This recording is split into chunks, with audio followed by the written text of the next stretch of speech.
Hey all, and welcome to my YouTube.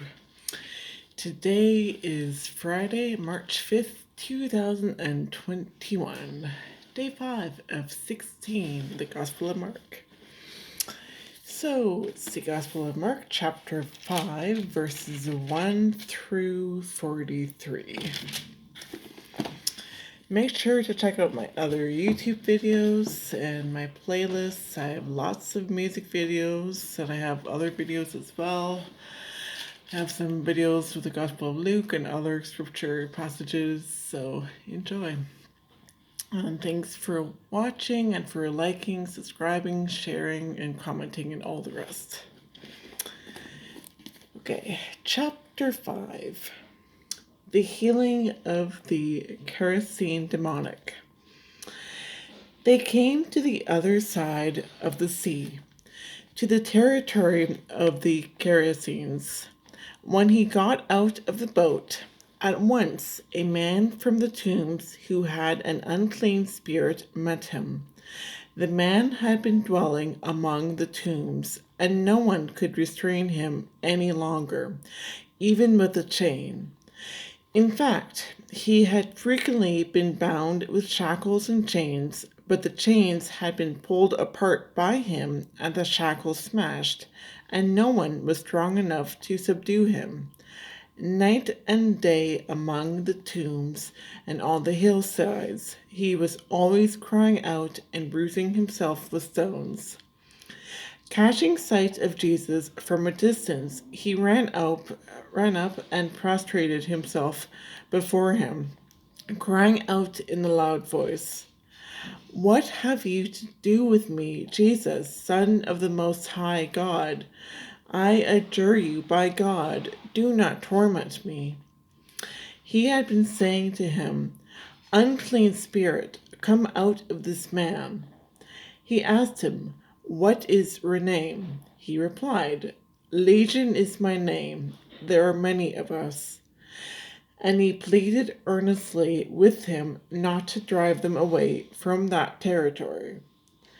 Now, a large herd of swine was feeding there on the hillside, and they pleaded with him, "Send us into the swine, let us enter them." And he let them, and the unclean spirits came out and entered the swine. The herd of about 2,000 rushed down a steep bank into the sea, where they were drowned. The swineherds ran away and reported the incident to the town and throughout the whole countryside, and the people came out to see what had happened. As they approached Jesus, they caught sight of the man who had been possessed by Legion, sitting there clothed and in his right mind, and they were seized with fear. Those who witnessed the incident explained to them what had happened to the possessed man and to the swine. Then they began to beg him to leave their district. As he was getting into the boat, the man who had been possessed pleaded to remain with him, but he would not permit him and told him and said, "Go home to your family and announce to them all that the Lord in his pity had done for you."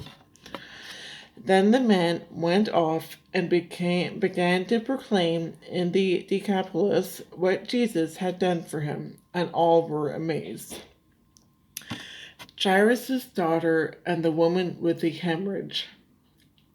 When Jesus had crossed again in the boat to the other side, a large crowd gathered around him, and he stayed close to the sea. One of the synagogue officials, named Jairus, came forward. Seeing him, he fell at his feet and pleaded earnestly with him, saying, "My daughter is at the point of death. Please come lay your hands on her that she may get well and live." He went off with him, and a large crowd followed him and pressed upon him. There was a woman afflicted with hemorrhages for 12 years. She had suffered greatly at the hands of many doctors and had spent all that she had. Yet she was not helped but only grew worse. She had heard about Jesus and came up behind him in the crowd and touched his cloak. She said, "If I but touch his clothes, I shall be cured." Immediately, her flow of blood dried up. She felt in her body that she was healed of her affliction. Jesus, aware at once the power had gone out for him, turned around. Jesus, aware at once that power had gone out for him, turned around in the crowd and asked, "Who has touched my clothes?" But his disciples said to him, "You see how the crowd is pressing upon you, and yet you ask, 'Who touched me?'" And he looked around to see who had done it. The woman, realizing what had happened to her, approached in fear and trembling. She fell down before Jesus and told him the whole truth. He said to her, "Daughter, your faith has saved you. Go in peace and be cured of your affliction."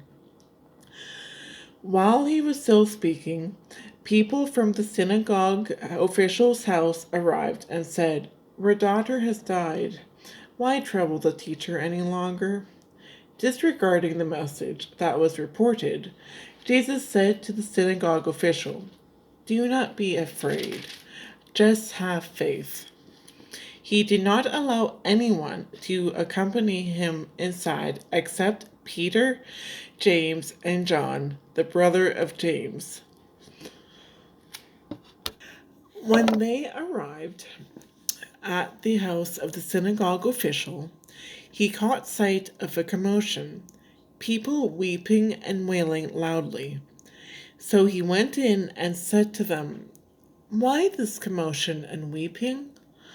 The child is not dead, but asleep." And they ridiculed him. Then he put them all out. He took along the child's father and mother and those who were with him and entered the room where the child was.